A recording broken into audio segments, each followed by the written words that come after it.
O Senhor esteja convosco. Ele está no meio de nós.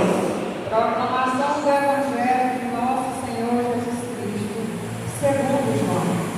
Glória a vós, Senhor. Estava próxima a Páscoa dos judeus e Jesus subiu a Jerusalém. No templo, encontrou os vendedores de bois, ovelhas e pombas, e os cambistas que estavam ali sentados. Fez então um chicote de cordas e expulsou todos do templo, junto com as ovelhas e os bois. Espalhou as moedas e derrubou as mesas dos cambistas.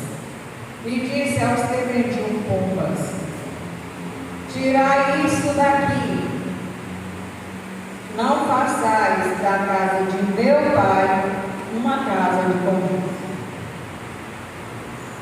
Seus discípulos lembraram-se mais tarde que a Escritura diz: o zelo por tua casa me consumirá. Então os judeus perguntaram a Jesus: que sinal nos mostras para agir assim? Ele respondeu: destruí este templo e em 3 dias eu o levantarei. Os judeus disseram: 46 anos foram precisos para a construção deste santuário, e tu os levantarás em 3 dias? Mas Jesus estava falando do templo do seu corpo. Quando Jesus ressuscitou, os discípulos lembraram-se do que ele tinha dito e acreditaram na Escritura e na palavra dele. Jesus estava em Jerusalém durante a festa da Páscoa.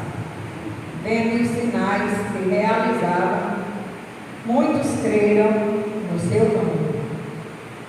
Mas Jesus não lhe dava crédito, pois ele conhecia a todos e não precisava do testemunho de ninguém acerca do ser humano, porque ele conhecia o homem por dentro. Palavra da salvação. Glória a vós, Senhor. Que as palavras do Santo Evangelho perdoem os nossos pecados. Amém.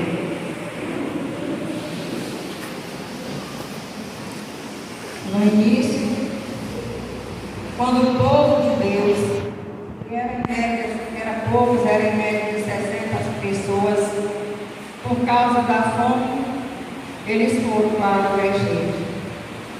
E aí chegou um dado momento que eles foram escravizados para poder pagar o que eles deviam. Essa realidade a gente vê aqui em nós, no nosso estado, no Brasil. Pessoas que vão trabalhar, como é que a gente diz?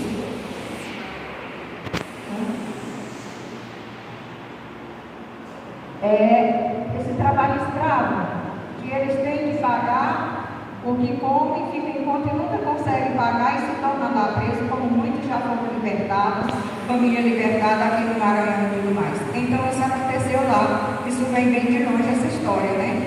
Então eles foram escravizados. Quando Herodes era um governador mais ou menos bom, eles tinham uma vida melhor, mas aí a coisa continuou e eles clamando a Deus pela libertação. E nessa eles ficaram durante 400 anos. Mas a promessa de Deus de libertar o seu povo, isso ia acontecer. E aí esse número cresceu para 1.000, para 2.000, para tantas pessoas sendo escravizadas. Mas no tempo, Jesus envia Moisés, o libertador. E aí quando Moisés vai lá falar com Deus, e Deus dá as instruções. E aí é promulgada uma aliança. E ele manda dizer ao povo que são chamados, ele delimita o lugar para que chegue o povo fique lá, porque lá lá onde Deus não tem condição de ir. Mas no lugar até onde ele delimitou que o povo ficasse, ali ele falou e todo mundo escutou os ensinamentos que Deus falou que eles teriam que cumprir. E ele promulgou a lei. E essa lei foi o próprio Deus, não foi o homem. Porque a lei do homem é injusta. A gente vê aí, o homem, a lei foi ele que promulgou, mas aqui é Deus que promulga esta lei e dá aí os 10 mandamentos. Ele ama seu povo, mas ele dá uma lei para que vá ser cumprida. E aí ele vai dizer aqui, né? E aí ele vai dizer: não terás outros deuses diante de mim, não farás para ti nem imagem, nem na terra, nem debaixo das águas, nem prostrarás diante de outro Deus, nem lhe prestarás culto. Castiga a culpa dos pais e dos filhos até a terceira e quarta geração, mas usarei de misericórdia por 1000 gerações. Esse 1000 aqui é infinito, não é só 1000 gerações, é até o nosso dia, a sua misericórdia. Então, nesse terceiro domingo da misericórdia, que a gente chama, que está falando da misericórdia de Deus, é o tempo da quaresma, esse tempo que nós temos, que nos leva a refletir. E aí traz aí a oração e o jejum e a caridade. Então, o jejum veio de lá, tudo isso, Deus disse como era para que eles fizessem. E ele só ia castigar dessa maneira aqueles que desobedecessem. Mas veja como a misericórdia de Deus é infinita, que todos aqueles que morreram esperando pela salvação, e anos depois, o profeta Isaías vai dizer aí 700 anos antes de Cristo, ele já dizia a vida do Cristo libertador. Então, todo na história da salvação, esse Deus misericordioso que está sempre dando oportunidade de nós nos arrepender e voltar para Ele. Então, todo tempo é tempo. Todo tempo é tempo da gente refletir, e a quaresma nos traz essa corrocha para que a gente se interiorize e faça um reconhecimento do nosso histórico, da nossa vida, das nossas práticas, para que quando chegue a gente celebrar a Semana Santa, também ressuscitaremos com Ele. É isso que Deus quer que nós façamos, que ressuscitaremos com Ele no último dia. Então ele vai promulgar o decálogo dos 10 mandamentos e ele santifica o sábado. Eu pessoalmente, que eu não vou dizer aqui a igreja, depois da ressurreição de Cristo, é domingo que nós celebramos, que fala que é o domingo que ficou para descanso, mas a gente viu aqui que Deus descansou no sábado, no 7º dia. É só isso para a gente assim ter assim, um carinho todo especial. Se a gente mudou de vida, mas a gente lembrar sempre que mesmo que a gente tenha mudado tantas coisas, vamos lembrar que o sábado Deus descansou. Então é um dia de sábado abençoado pelo Senhor, que Ele terminou a sua obra. E aí o seu filho vem e ele ressuscita no domingo, e a partir daí então passa-se a aguardar o domingo. E essa primeira leitura nós vemos aqui, né? Nós vemos aqui a segunda leitura, né? Os judeus pedem sinais milagrosos, os gregos procuram sabedoria, nós, porém, pregamos Cristo crucificado. É escândalo para judeus, sensatez para os pagãos, mas para os que são chamados, tanto judeus como gregos, esse Cristo é poder de Deus. Esse Cristo é o poder de Deus. É o poder de Deus que envia o seu Filho para que nós tivéssemos vida e vida em abundância. João, ele vem aqui. Aqui o Evangelho diz, ele mesmo faz um chicote. Ele não pegou um chicote próprio. Por quê? A gente pensa aí a cena, o quanto que ele deve ter ficado triste quando ele chegou, como ele diz, não façais da casa do meu pai covil de ladrões. A casa do meu pai é uma casa de oração. A nossa casa aqui hoje, a nossa igreja, é um templo, é casa de oração, é casa do Senhor. Então nós precisamos ter esse cuidado, como ele diz. O zelo pela minha casa me consumirá. O zelo da casa, templo. Só voltando aqui um pouco, esse chicote que ele fez, mas com certeza, a força de Jesus era tão grande que acho que não precisava nem bater, porque só ele levantar, eu acho que aí a taca já caía na gente, eu penso assim, porque o desgosto que ele ficou, eu imagino, a gente imagina, que o desgosto que ele ficou de ver a casa dele, em vez de ser uma casa de oração, se tornou aí uma casa para ganhar dinheiro ilícito, porque o povo tinha naquele tempo tinha que oferecer sacrifício de pombo, de coisa, de bois, essas coisas todas, de rolinhas e tal. Então eles já botavam esse material todo lá para o pessoal comprar para poder fazer o sacrifício. Então eles subiam para Jerusalém, como Jesus subiu. Essa palavra aqui não quer dizer que Jerusalém era uma cidade lá no alto, onde tem que subir uma ladeira. Não. Toda vez que está falando de montanha, que está falando de oração, fala subir. Por quê? Nós vamos subir para ir até Deus. Então, a casa era o templo de Salomão, na verdade, a casa era o templo de Salomão, que foi construído para Deus, e aí fizeram isto. Então, eles vinham de todos os lugares, aproveitando o povo ia comprar para poder fazer o sacrifício, que naquele tempo o sacrifício era sangue, para sacrificar, para arrependimento dos pecados. O sacerdote uma vez por ano ia lá e fazia todo esse trabalho de purificação, que era por nossos pecados. E aí Jesus deu tudo isso, vendo o povo vendendo por preços exorbitantes para aquele pessoal que às vezes de repente só tinha um pouco. Eu chego até aqui após. E às vezes nós vendemos coisas por aqui. Eu penso que é preciso a gente ter assim cuidado.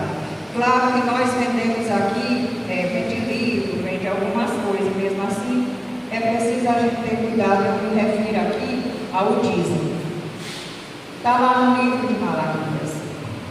Quem puder chegar em casa e pegar o livro de Malaquias, tem muitos lugares falando do dízimo. A pessoa vai dar aquele pouco de mandado todo mês. Quando dá no final do mês já tem uma boa quantidade. Então não vai ser preciso a gente estar fazendo muitas coisas para vender, para adquirir dinheiro para o nosso templo, para a manutenção do templo, porque esse dízimo é para a casa do Senhor. Ele vai nas direções do dízimo, quem entende disso vai dizer aí essas dimensões em que o dinheiro do dízimo é empregado, eles prestam conta. Mas esse dízimo muitas vezes, até nós, coordenadores, são os primeiros a de repente não cumprir com esse dízimo fielmente. Mas é importante, nosso Senhor Jesus precisa para a casa dele, para, como ele diz, o cuidado com a minha casa. Então esse cuidado tem desde aqui e do nosso coração. Para a casa de agora também nosso coração sair tudo aquilo que é pejorativo, que não é bom aos olhos de Deus, as liturgia, tudo bem trabalhado, tudo para a honra e glória do Senhor. Então, todos esses cuidados e com o nosso coração. Aqui nós temos o livro sagrado. Este livro é a palavra de Deus aqui. E nós temos as duas mesas, né? Essa mesa da palavra e aqui a mesa que se torna, que vai se tornar altar, quando aqui se dá a transubstanciação, que é na hora do vale, pela imposição das mãos. Essa hóstia que está, essa hóstia, ela vai se transformar no corpo e sangue do Senhor. Então, neste momento, essa mesa passa a ser altar, porque é corpo dado, sangue derramado sobre o altar. É Jesus Cristo. E agora não vai mais precisar ser daquele jeito, o sangue, sim, porque é o próprio Jesus, corpo e sangue doado para a nossa salvação. É Jesus. É Jesus Salmo vai dizer: Senhor, tens palavra de vida eterna. Se nós formos atrás, como o povo do Antigo Testamento, que foram acostumados a adorar ídolos, e Deus viu tudo isso, e por isso que Ele deu essas leis. Porque eles aprenderam, esses 400 anos que eles ficaram escravizados, eles aprenderam a cultura do lugar, do Egito, de cultuar aquelas imagens, aqueles deuses, aquelas coisas. E por isso Deus vem e chama eles do povo, por amor, e dá todo o decálogo, para que eles tenham as normas dadas por Deus. E Ele diz: não servirás a outro Deus. Eu sou um Deus ciumento. Ele diz assim, isso é interessante, né? Eu sou, você será para mim o meu povo, eu sou para vós o seu Deus. E não farás imagem de escultura. Porque eles faziam para adorar. Diferente de nós hoje, nós temos Nossa Senhora, são nossos santos, que deram a sua vida por causa do Evangelho. Naquele tempo eles já estavam acostumados com toda essa escultura que eles foram adquirindo no decorrer aí, de 400 anos. Então Deus, na sua misericórdia, Ele manda o seu Filho, que agora Ele vai dizer ao seu discípulo, que agora vamos adorar a Deus em espírito e verdade. É preciso a gente lembrar bem disso, que Jesus fala para o discípulo, que antes eles não tinham entendido o que Jesus estava falando da ressurreição, porque eles achavam ele como líder e tudo, ele ia continuar. Essa história dele morrer, eles não estavam muito certos disso, e muito menos numa ressurreição igual a, mas Jesus já estava falando. E ia chegar o momento que agora não ia ser no lugar, mas no dentro do coração, e adorar em espírito e verdade. Louvado seja nosso Senhor Jesus Cristo. Sempre seja louvado.